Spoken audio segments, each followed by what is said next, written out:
Չեք տեսնում ոչ մի տարօրինակ բան այս ֆոտոներում։ Ովքեր չգիտեն, ասում եմ։ Հենց հիմա դուք տեսնում եք ֆոտոներ, որտեղ Նիլ Արմսթրոնգը դառնում է առաջին մարդը, ով ոտք է դնում լուսնի վրա։ Իսկ հիմա ուշադրություն այս ֆոտոներին։ Տարօրինակություն առաջին։ Ինչու այս լուսանկարներում ոչ միտեղ չկան աստղերը։ Այնինչ լուսնի վրա չկա մթնոլորտ, հետևաբար աստղերը շատ ավելի վառ պետք է շողան, քան երկրի վրա։ Երկրորդ, տեսնում եք ինչպես է տիեզերագնացը իջնում մոդուլից լուսնի վրա։ Նրա շուրջը ստվեր է, բայց հենց ինքը տիեզերագնացը ստվերի մեջ չէ։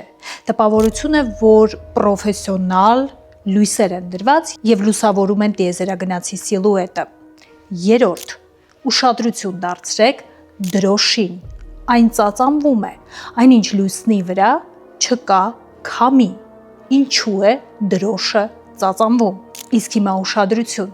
կա վարկած, որ ամերիկացիները երբեք չեն էլ եղել լուսնի վրա, տասնամյակներ շարունակ ամբողջ աշխարհին խաբել են, իսկ սրանք ոչ այլ ինչ են, քան սովորական հոլիվուդյան բեմադրությունից կադրեր։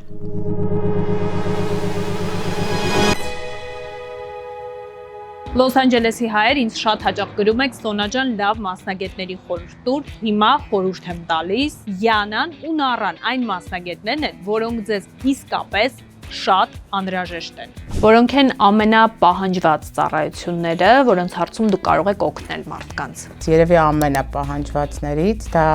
երևի նոտարական ծառայություններն է, եւ հիմնականում գիտեք հայերը միշտ գործարքների մեջ են, անընդհատ մտածում են, առնեն, վաճառեն, նվիրեն, ժառանգություն ընդունեն եւ այլն։ Պահանջվածներից մեկը դա դիպլոմներն է, դիպլոմների evaluation-ները, մարդիկ, որոնք տեղափոխվել են ԱՄՆ եւ ունեն կրթություն, բնականաբար ուզում են կամ շարունակեն այստեղ, կամ փորձեն աշխատանք գտնեն։ Ակտուալ է շատ բիզնես բացելը եւ շատերն են բիզնեսով զբաղվում Միացյալ Նահանգներում։ Մենք ուղղորդում ենք նրանց ինչպես բացել, ինչ լայսենսներ է հարկավոր։ Հաշվի առնելով հիմա ինչ սահմանափակումներ են էմիգրացիայի առումով, ինչ ծառայություններ են, որ գործում են, պահանջված են նաեւ այսօր։ Մարդիկ դառնում են citizen իրենց կամ ծնողին կամ երեխային green card-ի համար պետք է դիմեն, ունենալով ֆինանսական ու հատկապես թաքսերի հետ կապված հմտություններ, մենք օգնում ենք, որ օրինակ մեր հաճախորդները երբ գալիս են green card-ի համար դիմելիս, մենք անմիջապես հենց սկզբից կոնսուլտացիայի ժամանակ կարողանում ենք ճիշտ ուղղորդել, թե ինչ է պետք, ինչպես իրենց ֆինանսական հարցերը լուծեն, որ կարողանան հեշտությամբ իրենք դառնան հովանավոր իրենց հարազատի համար։ Մենք մի տեղում մասնագիտացված ենք, ինչպես ունենք նոտարական, թարգմանչական, ինչպես նաև ֆինանսական հմտություններ եւ դրա հաշվին մեր հաճախորդները ստիպված չեն լինում տարբեր տեղեր գնան տարբեր ծառայությունների համար եւ մեկ վայրում մենք բազմաթիվ հարցեր ենք նրանց համար լուծում եւ հեշտացնում ենք։ Իսկ դուք հիշեք Y&N Document Assist-ի Instagram-ի էջը, հեռախոսը համար է, որովհետև Յանան ու Նարան մասնագետներ են, ովքեր ձեզ եւ ձեր ընկերներին, ովքեր ապրում են այստեղ Լոս Անջելեսում,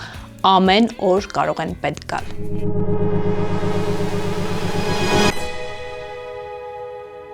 Սրանք բացառիկ կադրեր են։ Հենց հիմա դուք տեսնում եք, թե ինչպես 3 հայտնի տիեզերագնացները Նիլ Արմսթրոնգը, Բազ Օլդրինը եւ Մայքլ Քոլինզը կատարում են իրենց լեգենդար թռիչքը դեպի լուսին։ Այս իրադարձությանը հետևում էր միլիոնավոր մարդ։ Սա իսկապես դարաշրջանի եւ առհասարակ մինչեւ այսօր մեր պատմության հզորագույն թռիչքներից է։ 3, 2, 1, 0. All engine running. Liftoff. We have a liftoff. 32 minutes past the hour. Liftoff on Apollo 11. Բայց մինչև այսօրվան հասնելը եկեք մի քիչ խոսենք ինչից ամեն ինչ սկսվեց, որովհետև չիմանալը ամոթ է, իսկ եթե գիտեք, եկեք վերհիշենք, որպեսզի հասկանանք ինչու ամերիկացիների մտքով կարող էր անցնել ոչ թե իսկապես թռնել ու հասնել լուսին, այլ խապկանք ստեղծել ու օրինակ հոլիվուդյան տաղավարում նկարահանել իմիտացիա, որ իրենք հայտնվել են լուսնի վրա։ Եվ այսպես երկու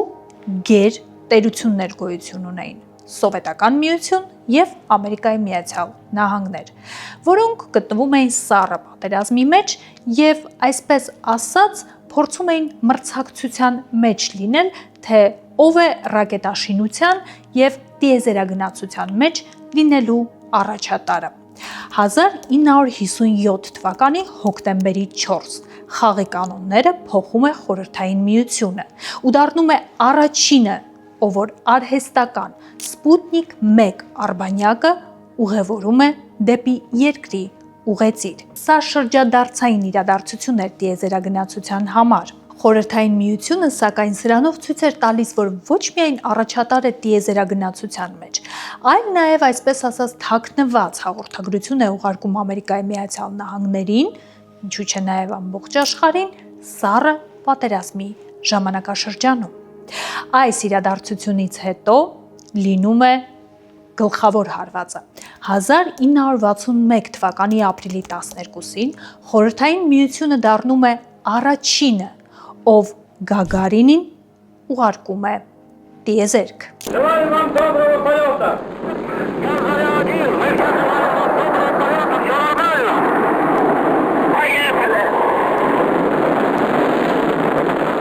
Գագարինի թռիչքը տևում է 108 րոպե։ Հաղթական վերադարձից հետո Խորհրդային Միությունը ոչ միայն ամրագրում է լիդերի իր տեղը տիեզերագնացության մեջ, այլ նաև ցույց է տալիս, որ խորհրդային սարքավորումները այնքան հզոր են, որ ոչ միայն մարդուն կարողանում են հասցնել տիեզերք, այլ նաև ապահով հետ են վերադարձնում։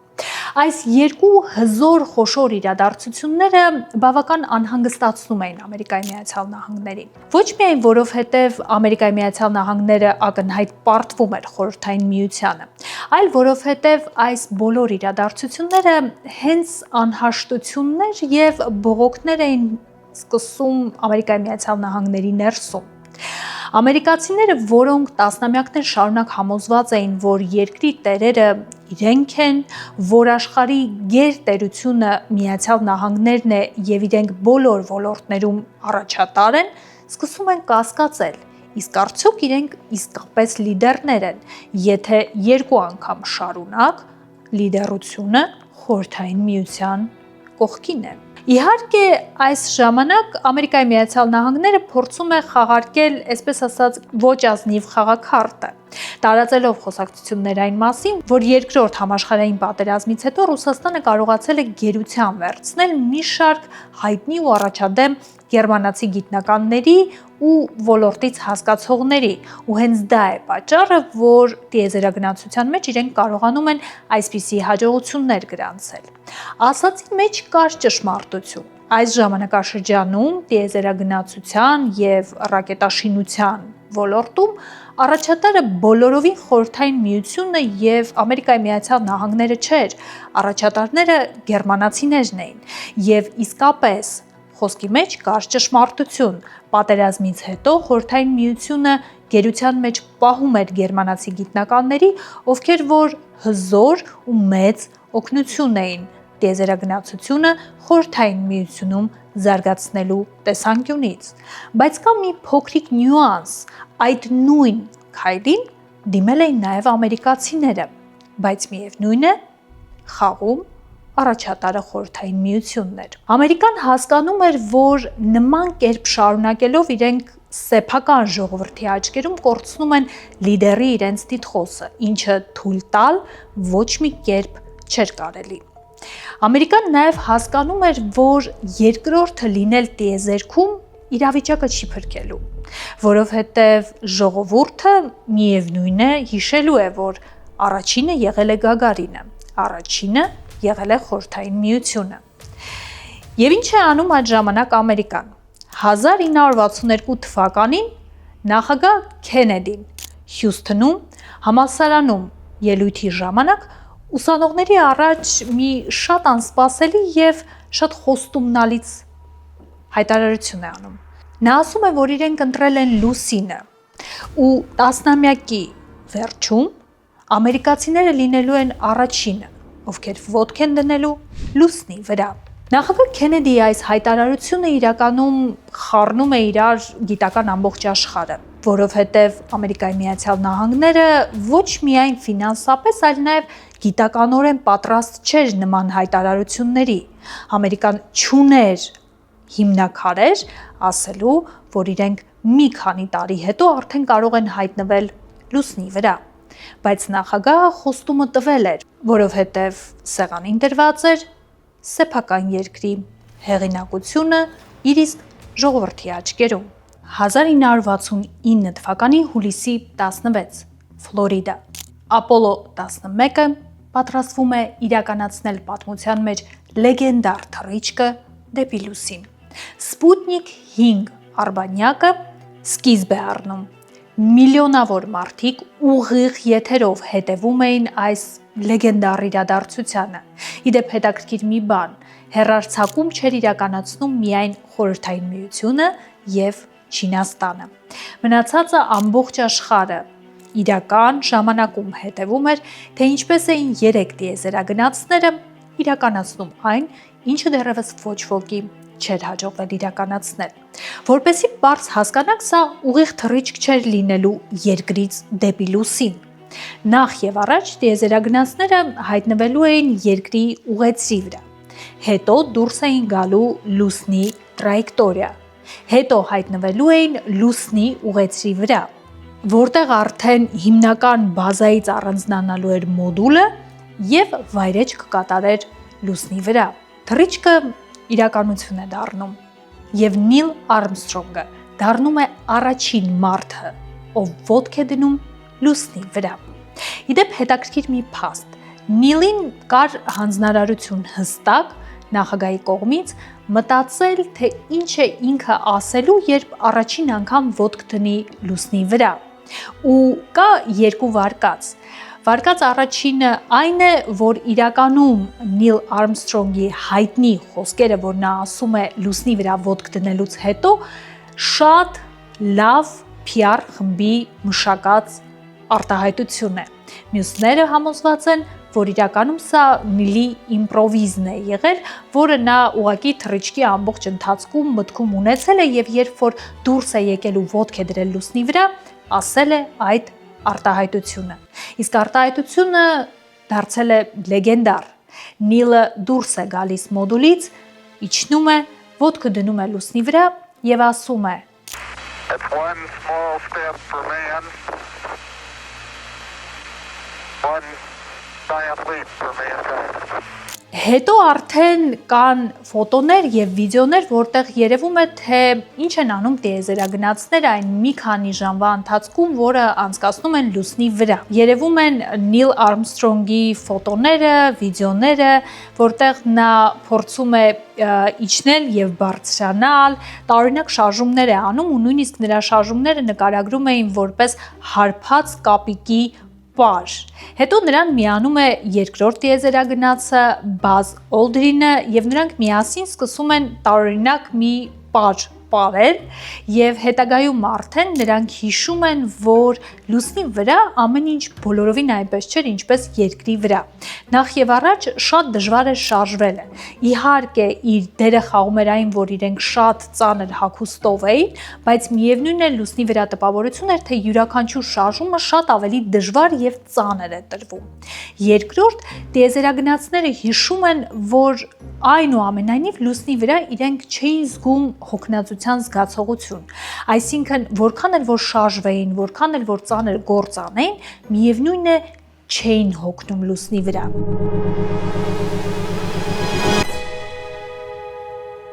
Եթե ապրում եք Լոս Անջելեսում ու հաճախ եք ծանրոց կամ գումար ուղարկում Հայաստան, լսեք ուշադիր։ Իդեպ վիդեոյի վերջում աննախադեպ զեղչ է լինելու հենց ձեզ համար։ Երևան Post, հիշեք այս անունը։ Նրանք ձեր ծանրոցու գումարը Հայաստան կուղարկեն ամենահարմար գներով։ Եկեք նայենք գները։ Գումար փոխանցելու դեպքում սպասարկման վճարը 1% է, օդանավով ծանրոց ուղարկելը 1 փաունդի համար $2.99 է, իսկ եթե ուղարկեք նավով, ապա կվճարեք 1 ծանրոցի համար եւ եւս 2 ծանրոց կուղարկեք անվճար, այսպիսի գներ չկան։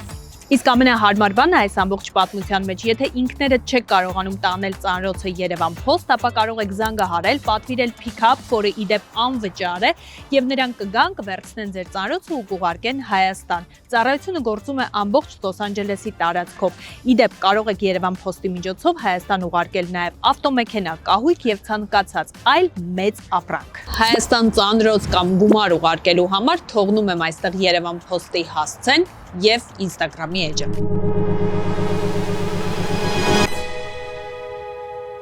Եվ երրորդ ու հետաքրքիր փաստը, որը պահպանվել է, դա այն է, որ թե Նիլը եւ թե Բազը հիշում են, որ Լուսինը սպეციფიկ իր յուրահատուկ բույրը ուներ եւ նույնիսկ երբ որ նրանք հետ են վերադառնում Լուսնի վրայից եւ նորից նրանց մոդուլը ամրանում է հիմնական բազային, որտեղ նրանց արդեն սպասում էր երրորդ տիեզերագնացը Մայքլ Կոլինսը, փոքրիկ մեջբերում այն մարդկանց համար, ովքեր չեն հասկանում, Մայքլ Կոլինսը չի գնում դեպի Լուսին, նա Լուսնի ուղեցրի հատվածում սպասում է մնացած երկու տիեզերագնացներին։ Նիլը եւ Բազը հիշում են արդեն, որ սպეციფიկ կարծես վառած մոխիրի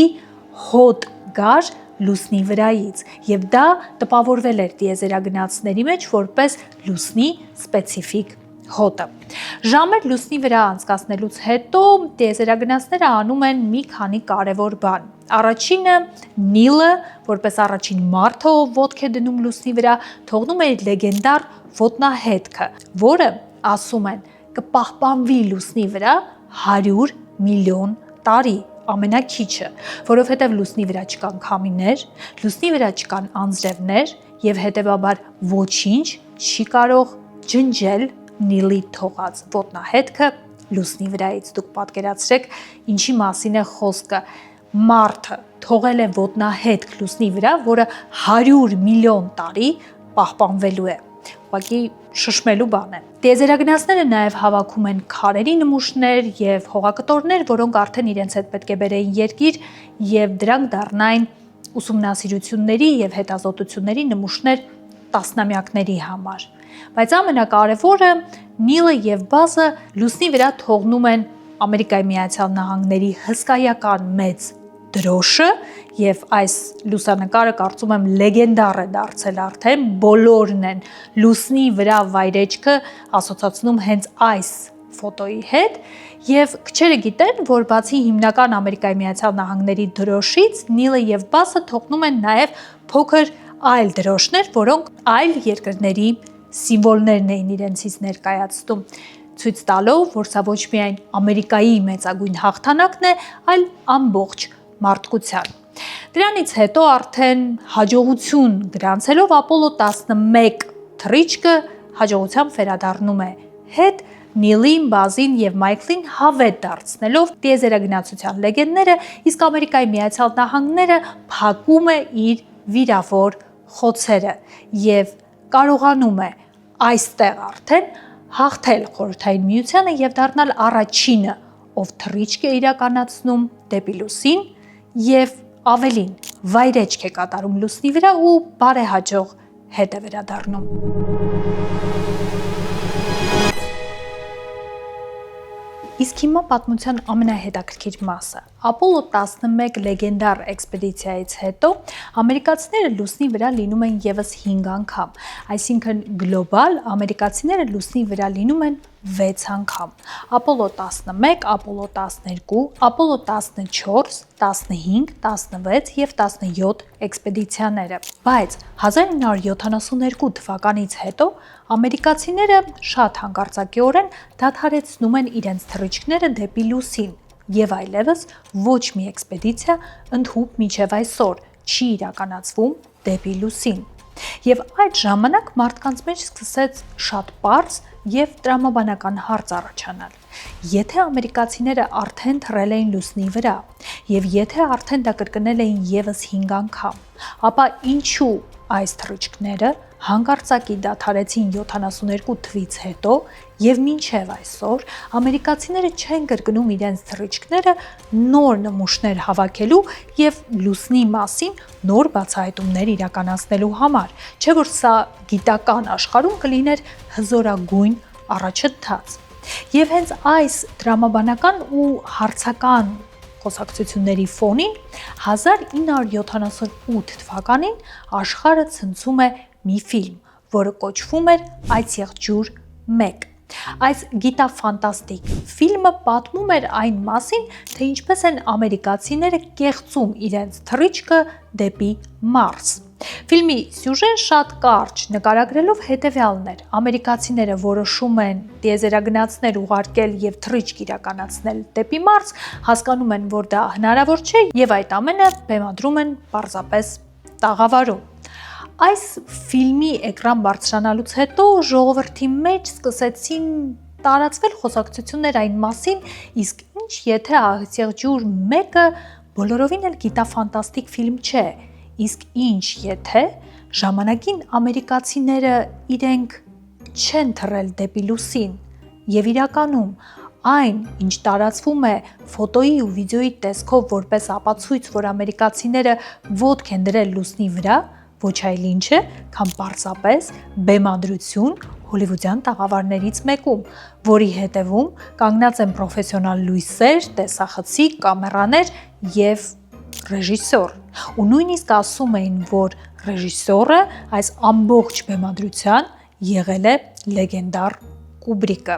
Ինչու մարդկանց մեջ սկսվեցին այս խոսակցությունները ու զարմանալին գիտեք որն է, որ կասկածները, որ ամերիկացիները չեն եղել լուսնի վրա, ծնվեցին հենց Ամերիկայի ներսում, ոչ Խորհրդային Միությունում, ոչ Չինաստանում, հենց Ամերիկայում։ Եվ այսպես եկեք տեսնենք հատ առ հատ այն ապացույցները, որոնք մարդիկ բերում են որպես հստակ ապացույց, որ ամերիկացիները չեն եղել լուսնի վրա, որ Նիլ Արմսթրոնգը հետք չի թողել լուսնի վրա եւ իրականում մինչեւ այսօր լուսնի վրա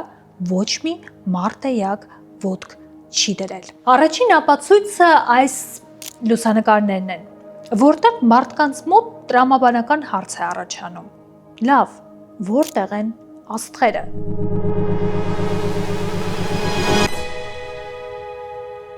Եթե ապրում եք Լոս Անջելեսում եւ չեք եղել Բրբանկում գտնվող այս լոքեյշնում, անպայման խորհուրդ եմ տալիս այցելել։ Իմ մեջքի հետևում գտնվում է Լոս Անջելեսի ամենամեծ եւ շուրջ 20 տարվա պատմություն ունեցող էսթետիկ բժշկական կենտրոններից մեկը, Zavant Aesthetics-ը։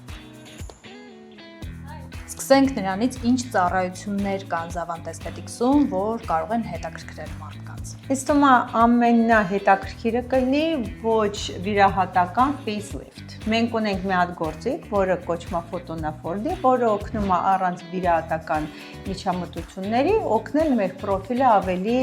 սիրուն եւ define դարձնել։ Այսինքն ստանալ facelift-ի էֆեկտ։ Ну կարելի ասել տենց, այո։ Ես շատ սիրում before after-ներ տեսել եմ նաև under eye-ի համար, աչքերի տակ, ու ինձ թվում է դա ամենատարածված երևի խնդիրներից մեկն է մարդկանց մոտ լինում տարիքի հետ։ Առաջինը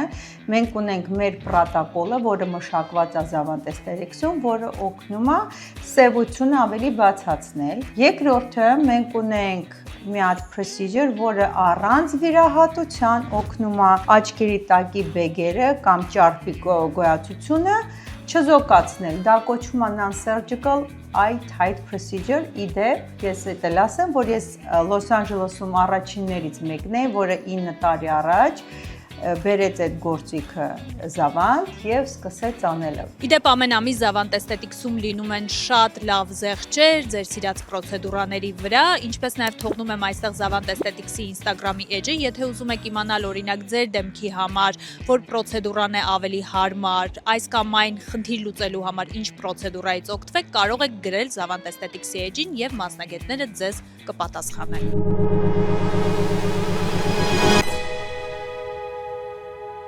Լուսնի վրա չկա մթնոլորտ, հետևաբար աստղերը լուսնի վրա շատ ավելի վառ պետք է փայլեն, քան երկիր մոլորակի վրա։ Ուր են աստղերը այս լուսանկարներում։ Այս ապացույցը որպես այդպիսի բավական մասսայական դարձավ եւ դա զարմանալի չէ, որովհետեւ ապացույցը որպես այդպիսի շատ պարզ ու պրիմիտիվ է բացատրել։ Չկան աստղեր, այնինչ աստղերը մթնոլորտի բացակայության դեպքում պետք է ավելի վառ փայլեին։ Բայց իրականում մասնագետները դրան տալիս են հակափաստարկ։ Լուսանկարներում չկան աստղերը, որովհետև դա թույլ չի տվել ֆիքսել տեխնիկան, որով կատարվել են ֆոտոները տվյալ պահին։ Բանն այն է, որ լուսնի մակերևույթը շատ լուսավոր է, լուսառատ է։ Բացի այդ, երկու տիեզերագնացները սպիտակ սկաֆանդրներով էին, որը եւս անդրադարձնում է լույսը, եւ մոդուլը ինքը եւս փայլուն էր եւ լուսավոր։ Այս ամենը ստեղծում է բավական մեծ դժվարություն կամերաների տեսախցիկների համար ստանալ հստակ պատկերներ որոշակի առարկաների, եւ այս ընդհանուր գլոբալ լուսառատ փայլուն ֆոնի վրա որևէ առարկա հստակ նկարելու համար անհրաժեշտություն է եղել իջեցնել տեսախցիկների լուսազգայունությունը,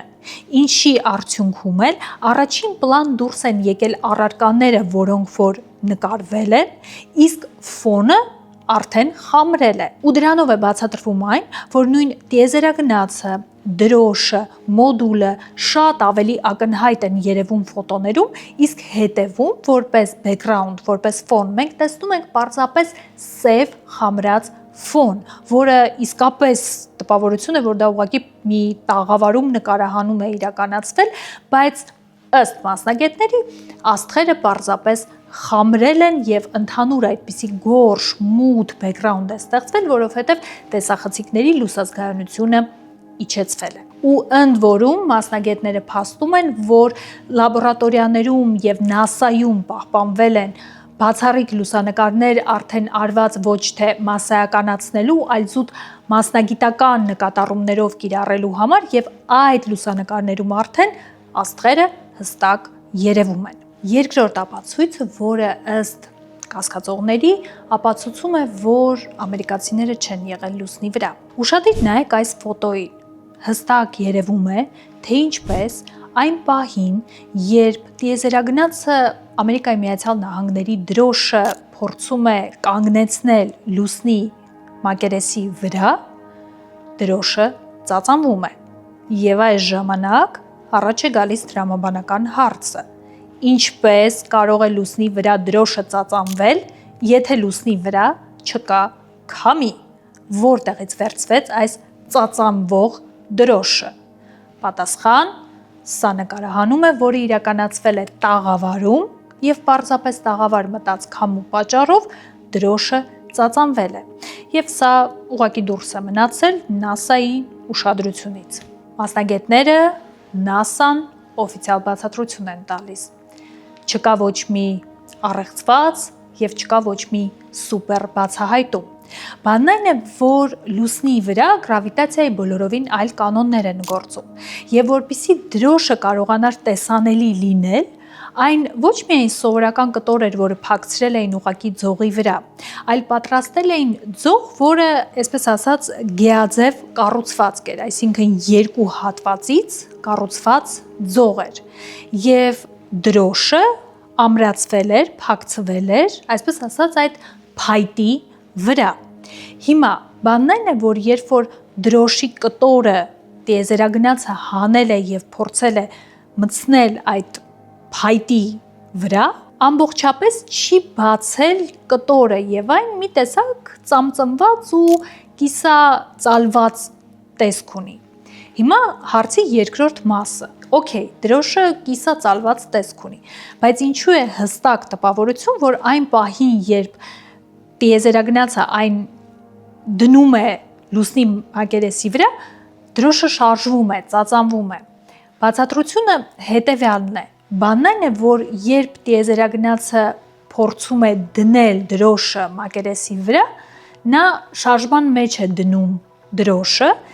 հետևաբար այս շարժումը բոլորովին այլ կերպ է ընթանում լուսնի վրա, քան կընթանար երկրի վրա։ Պարզ բացատրելով, եթե տիեզերագնացը շարժեր դրոշը, ապա երկրի վրա այդ շարժը կհանգցներ, կխեղդեր, կոպիտ ասած, գրավիտացիան, այսինքն օդը եւ գրավիտացիան միասին, այսպես ասած, կհակազդեին մեկը մյուսին եւ դրա արդյունքում ծածանվելու, շարժվելու էֆեկտը ավելի կարճաժամկետ կլիներ ու միանգամից կհանգեր։ Այնինչ լուսնի վրա չկա մթնոլորտ, կամ միայն գրավիտացիա։ Ու դրանով է պայմանավորված այն, որ երբ որ տիեզերագնացը շարժում է հաղորդում դրոշին, այս շարժումը, որը ծածանման տեսք ունի, բավական երկար ժամանակ է ձգվում։ Այդքան բան։ Եվ իրականում մի քիչ դժվար է պատկերացնել, որ այդքան ակնհայտ ծածանվող դրոշ, եթե հայտնվեր NASA-ի ֆոտոներում, NASA-ն չնկատեր, որ դա կարող է ուղղակի, այսպես ասած, մատի փաթաթան դառնալ եւ բոլորը հասկանան իրենց կեղծիքի մասին ու ուղղակի չֆոտոմոնտաժեր, եթե այդքան խորացել էին եւ այդքան մեծ կեղծիքի էին գնացել, ես խիստ կասկածում եմ, որ NASA-ն նման բաց թողում կունենար։ Հաջորդ ապացույցը, որը բերում են մարդիկ, դա այն է, լավ, ինչով է բացատրվում այն, ֆոտոյի մեջ, որտեղ բազը երկրորդ տիեզերագնացը իջնում է մոդուլի վրայից, ակնհայտ երևում է, որ նրա շուրջը ստվեր է, բայց մենք շատ հստակ կարողանում ենք տեսնել բազի սիլուետը, կարողանում ենք տեսնել նրա սկաֆանդրը, կարողանում ենք տեսնել նրա ոտքերը, ձեռքերը։ Տպավորություն է, որ իրականում կինոյի կամ ինչ-որ, չգիտեմ, պրոֆեսիոնալ նկարահանման լույս է դրված, որը որ չի խանգարում, որ տիեզերագնացի շուրջը լինի ստվեր, բայց հենց նրա սիլուետը լուսավորված է։ NASA-ն պաշտոնական պատասխան է տալիս նաև այս վարկածին, բացատրելով, որ պարզապես լուսնի մակերեսը շատ լուսավոր է եւ բացի լուսավոր լինելուց անդրադարձնող էֆեկտ ունի։ Ու երբ որ արևը ընկնում է լուսնի մակերեսի վրա, լուսնի մակերեսը անդրադարձնում է արևի լույսը ու դրանով է պայմանավորված այն, որ իհարկե բազի ներքևի հատվածում մենք տեսնում ենք ստվեր, բայց հենց անդրադարձող լույսի էֆեկտի պատճառով բազի սիլուետը լուսավորված է։ Չմոռանանք նաև, որ մոդուլը ինքը եւս լուսավոր էր եւ փայլուն էր եւ այն պահին, երբ բազը իջնում է մոդուլից, մոդուլի դուռը բաց է ու հետեւաբար կա տարբերակ, որ լույսը տիեզերագնացի վրա ընկած է նաև մոդուլից։ Շարունակենք կասկածները եւ ապացույցները։ Լավ, մարդիկ ասում են, օքեյ, եկեք համեմատենք, թե ինչ տեսք ունեին տիեզերագնացները Նիլը, Բազը եւ Մայքլը, երբ որ նրանք վերադարձան Ապոլո 11-ից, եւ համեմատենք օրինակ ժամանակակից տիեզերագնացներին, որոնք վերադառնում են իրենց էքսպեդիցիաներից։ Ժամանակակիցները կիսաուշագնաց վիճակում, չղեկավարելով իրենց ձեռքերը, ոտքերը, մարմինը վերադառնում են եւ նրանց բառացիորեն ուղղակի ձեռքերի վրա տեղափոխում են հիվանդանոց կամ կարանտինային որևէ տեղ, մինչդեռ Բազը, Մայքլը եւ Նիլը վերադարձել էին կարծես խնջույքից, այնքան առույգ վիճակում էին, եւ սա շատ կասկածելի էր թվում մարդկանց։ Բայց NASA-ն սրա բացատրությունն էլ ունի։ Բանն այն է, որ իրականում սա հասկանալու համար պետք է հասկանալ, թե ինչպիսին են եղել թռիչքները 1969 թվականին եւ ինչպիսին են թռիչքները այսօր։ 60-ական թվականների վերջին, երբ որ մարդիկ նոր էին կատարում նման թռիչքներ դեպի տիեզերք, դեպի լուսին, հստակ պատկերացում չունեին, թե նման էքսպեդիցիաները ինչպիսի ազդեցություն կարող են ունենալ առհասարակ մարդու օրգանիզմի վրա։ Ու հենց դա էր պատճառը, որ բոլոր թռիչքները եւ բոլոր էքսպեդիցիաները շատ կարճ էին տևում եւ նույնիսկ եթե երկարում էին, ապա երկարում էին աստիճանաբար։ Դրանով է պայմանավորված այն, որ Ապոլո 11-ի եւ Ապոլո 17-ի միջև ժամանակային հսկայական տարբերություն կար։ Էլ չեմ խոսում Ապոլո 11-ի եւ ժամանակակից թռիչքների միջև եղած տարբերության մասին։ Ապոլո 11-ի ժամանակ տիեզերագնացները լուսնի վրա անցկացրել են թռիչքով եւ վերադարձով միասին 8 օր, այսինքն նրանց էքսպեդիցիան տևել է ընդամենը 8 օր։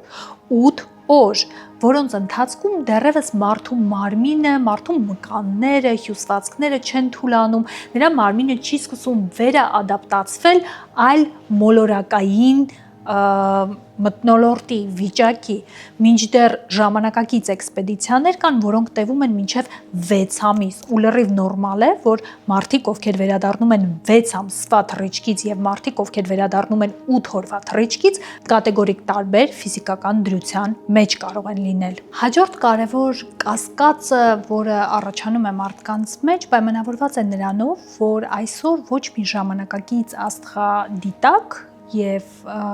սարքավորում չի կարողանում այնուամենայնիվ տեսնել այն հետքերը, որը Նիլ Արմսթրոնգը եւ Բազը թողել են լուսնի վրա։ Ոչ հետքերը, ոչ դրոշը, ոչ մանր դրոշները, որոնք որ թողել են, եւ ոչ էլ մոդուլներից մեկը, որի մնացորդները ըստ վարկածի մինչև այսօր էլ գտնվում է լուսնի մակերեսի վրա։ ՆԱՍԱ-ն սա բացատրում է նրանով, որ այո, գուցե եւ անփորձ մարդը մտածի, որ ընդամենը 384,000 կիլոմետր հեռավորության վրա գտնվող օբյեկտները այսօրվա ժամանակակից աստղադիտակներով եւ տեխնոլոգիաներով հնարավոր է լավ ուսումնասիրել եւ դրանց վրա գոյություն ունեցող հետքերը հնարավոր է տեսնել, բայց մասնագետները միայն կհասկանան, որ իրականում այս հետքերը այնքան փոքր են, որ նույնիսկ ամենաժամանակակից եւ գերհզոր սարքավորումներով դրանք նայելը հավասարազոր է նրան, որ մենք Նյու Յորքից փորձենք տեսնել Լոս Անջելեսում գոյություն ունեցող փողոցի վրա ընկած կոպեկ։ Բացի այդ, լույսը անցնում է մթնոլորտային շերտերի միջով, ինչի պատճառով էլ պատկերը լղոզվում է, եւ նույնիսկ եթե մեզ հաջողվի որևէ պատկեր տեսնել, ապա այն այնքան լղոզված եւ այնքան ոչ հստակ կլինի, որ որևէ ինֆորմացիա մեզ պարզապես չի կարող հաղորդել։ Հաջորդ կասկածը պայմանավորված է նրանով, որ իրականում երկիր մոլորակը շրջապատված է շատ գերհզոր ռադիացիոն գոտիներով, եւ մարդկանց մոտ պարզապես հարց է առաջանում։ Երկրի ուղեծրից դեպի լուսնի տրայեկտորիա դուրս գալու եւ լուսնի վրա վայրեջք իրականացնելու համար տիեզերագնացները պետք է անցնեին վտանգավոր ռադիացիոն գոտիների միջով, ինչը չափազանց վտանգավոր է մարդու օրգանիզմի համար, եւ տրամաբանական հարց է առաջանում, ինչպես են 3 տիեզերագնացներ ողջ առողջ, լրիվ լավ առողջական վիճակով հետ վերադարձել անցնելով այս ռադիացիոն գոտիների միջով։ ՆԱՍԱ-ն նորից բացատրություն է տալիս, որ իրականում այս գոտիները շերտավորված են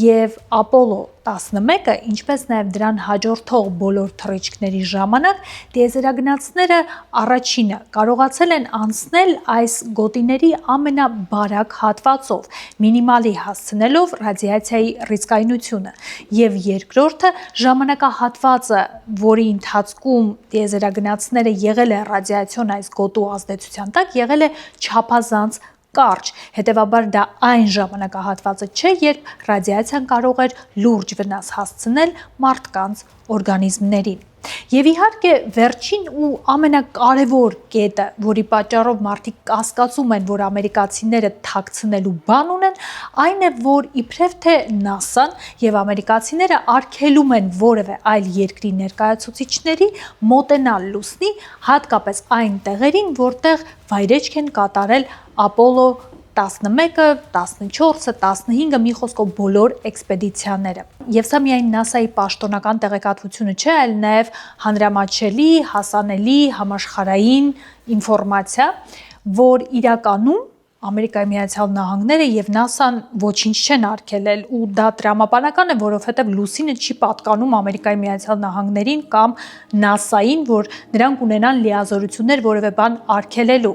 Պարզապես, քանի որ Նիլ Արմսթրոնգի թողած ոտնահետքը, ինչպես նաեւ մնացած բոլոր մասնիկները եւ հետքերը, որոնք որ Ապոլո 11 եւ հատկապես Ապոլո 17, այսինքն առաջին եւ վերջին էքսպեդիցիաների ժամանակ թողնվել են լուսնի մակերեսի վրա, համարվում են վաղուց արդեն մշակութային պատմական արժեք, ու հենց դա է պատճառը, որ ՆԱՍԱ-ն ոչ թե արգելում է, այլ խորհուրդ է տալիս պարզապես, որքան հնարավոր է չմոտենալ այս տարածքներին ավելի երկար դրանք անվնաս պահպանելու համար։ տարօրինակությունները այսքանով չեն ավարտվում եւ իրականում շատ կասկածամիտներ ամբողջ տարօրինակությունը տեսնում են ոչ թե այն լուսանկարներում եւ ֆոտոներում, որոնք որ մնացել են Ապոլո 11-ի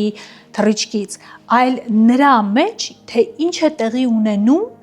Նիլի, Բազի եւ Մայքլի հետ, 3 տիեզերագնացների, որոնք թռչում են դեպի լուսին։ Եվ հատկապես բոլորի ուշադրության կենտրոնում գլխավոր դերակատարն էր Նիլ Արմսթրոնգը։ Բանն այն է, որ Նիլը Ապոլո 11-ից վերադառնալուց հետո կարծես անցնում է ստորգետնյա կյանքի։ Նրա մասին շատ քիչ են լսում, նա համարյա թե հարցազրույցներ չի տալիս։ Թվում է, թե Նիլի համար դա իսկական աստղային ժամ էր եւ նա պետք է օգտագործեր իր հայտնիությունը ամեն կերպ, նա գտնվում էր իր մասնագիտական պիկին, բայց արի ու տես, որ Նիլը պարզապես անցնում է, այսպես ասած, ընդհատակ, նա փորձում է առհասարակ հանրային վայրերում չհայտնվել, նա փորձում է հարցազրույցներ չտալ, նա խուսափում է որևէ հրապարակումներից կամ, չգիտեմ, հաղորդումներից կամ ինչ-որ մեծ իրադարձություններից եւ ապրում է հանգիստ իր գիտնականի լրակյաց, այսպես ասած, կյանքով ու դա դառնում է պատճառ շատերի համար մտածելու, որ իրականում Նիլը թաքցնելու ինչ-որ բան ուներ եւ նորից վերադառնում են այն թեորիային, որ իրականում Նիլը երբեք չի եղել լուսնի վրա, պարզապես նա առանց հասկանալու մտել է այս մեծագույն խաբկանքի մեջ եւ հետագայում այնքան է ափսոսացել դրա համար եւ այնքան է ամաչել, որ պարզապես որոշել է ստորգետնյա կյանք վարել, քիչ շփվել մարդկանց հետ, որպեսզի քիչ հնարավորություններ ստեղծվեն խոսելու Ապոլո 11-ի լեգենդար թռիչքի մասին, բայց իրականում ժամանակակիցները պատմում են, որ Նիլը այդպես էր ապրում, որովհետև իր բնույթն էր այդպիսին։ Նա միշտ էլ եղել էր ավելի լրակյաց, ավելի համեստ մարդ եւ պարզապես կարճ ասած նա շոումեն չէր, այլ ուղակի տիեզերագնաց էր ու հենց դրանով էր բացատրվում այն, որ Նիլը առանձնապես չէր փորձում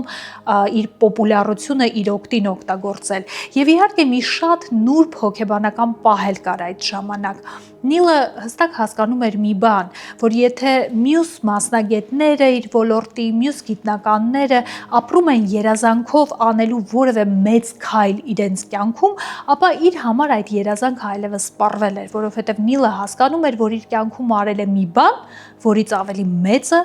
այլևս երբեք չի կարողանալու անել, ու հենց դա էր պատճառը, որ Նիլը պարզապես ապրում էր հանգիստ գիտական իր կյանքով։ Բայց հետաքրքիր մի բան, մինչ Նիլը փորձում էր համեստ անցնել ստվեր եւ ոչ մի կերպ լինելով առաջին մարդը, ով ոտք էր դրել լուսնի վրա, չշահարկել այդ երևույթը, մեկ այլ մարդ նույն ժամանակաշրջանում, իսկ ավելի կոնկրետ Ամերիկայի նախագահ Նիքսոնը փորձում էր ամեն կերպ իրեն դարձնել այս իրադարձության գլխավոր հերոսը եւ հետաքրքիր մի փաստ կա Նիքսոնի հետ կապված 1960-ականների սկզբին, երբ տեղի է ունենում առաջին ընտրապայքարը Քենեդիի եւ Նիքսոնի միջև, Քենեդին հաղթում է Նիքսոնին եւ դառնում է ԱՄՆ նախագահ։ Ու հենց Քենեդին է լինում առաջին մարդը, ով հիշում եք Հյուսթոնում համալսարանականների առաջ խոսում է լուսին թռչելու մասին եւ առհասարակ այնպես է անում, որպեսզի լուսին թռչելու այս էքսպեդիցիան դառնա իրականություն։ Հետո բախտի բերմամբ թե պատահմամբ Քենեդին սպանում են եւ ով է դառնում Ամերիկայի նախագահ Նիքսոնը։ Ու այնպես է լինում, որ Ապոլո 11 էքսպեդիցիան իրականություն դառնում է հենց Նիքսոնի նախագահության օրոք եւ փաստացի նախագահը, որը ոչինչ չէր արել Ապոլո 11-ի իրականություն դառնալու համար, քաղում էր դրա բոլոր բարիքները եւ Նիքսոնը ավելին ասեմ ամեն ինչ անում էր որպեսի առաջին պլանում հայտնվի, նույնիսկ շատ աբսուրդային առաջարկներ էր արել, օրինակ նա առաջարկել էր անպայման տիեզերագնացների հետ վերջին ընթրիքը ունենալ լուսին թռչելու առաջ, բայց բնականաբար բոլոր բժիշկները եւ սննդաբանները կտրուկ արգելել էին նման ընթրիք իրականացնելը եւ Նիքսոնը իրեն չկորցրեց ու համոզեց, որպեսի այդ գերլարված պահին, երբ տիեզերագնաց տիեզերագնացները հայտնվել էին լուսնի վրա եւ չէին հասկանում, թե ընդամենը մի քանի րոպե հետո ինչ կարող է իրանց հետ լինել եւ արագ-արագ փորձում էին հետքեր, նմուշներ հավաքել, Նիքսոնը հեռախոսազանգ է կազմակերպում նրանց հետ եւ անպայման Նիլ Արմսթրոնգի հետ խոսում է հեռախոսով, որպեսզի գրանցի այն լեգենդար պահը, երբ ԱՄՆ նախագահը խոսում է երկիր մոլորակից լուսնի վրա գտնվող իր տիեզերագնացների հետ։ Այսպիսի հետաքրքիր պատմություն։ Ես սպասում եմ ձեզ կոմենտներում, ժողովուրդ, իրականում ես երկար մտածում էի անեի այս վիդեոն, թե չանեի, որովհետև ես չգիտեի արդյոք իմ YouTube-ի վիդեոները նայողների մեջ կան մարդիկ, ում այս թեման հետաքրքիր կլիներ։ Դրա համար խնդրում եմ ձեզ, որպեսզի դուք լայքեք այս վիդեոն ու կոմենտ գրեք, որպեսզի այս վիդեոն հավաքի շատ դիտումներ, որովհետև կարծում եմ, որ շատ հետաքրքիր ու շատ պետքական ինֆորմացիայի մասին է։ Էնպես որ չենք մոռանում կոմենտ գրել, գրեք ձեր կարծիքը, ինչ եք դուք մտածում, իսկապես ամերիկացիները եղել են լուսնի վրա, թե դա մեծագույն խաբկանք է եղել ու բեմադրություն, եւ իհարկե չմոռանաք բաժանորդագրվել իմ ալիքին, սեղմելով subscribe կոճակ ու չմոռանաք ինձ թեմաներ առաջարկել, որովհետև ես կարդում եմ ձեր բոլոր առաջարկները եւ փորձում եմ դրանք նկարել։ Մինչև նոր վիդեո։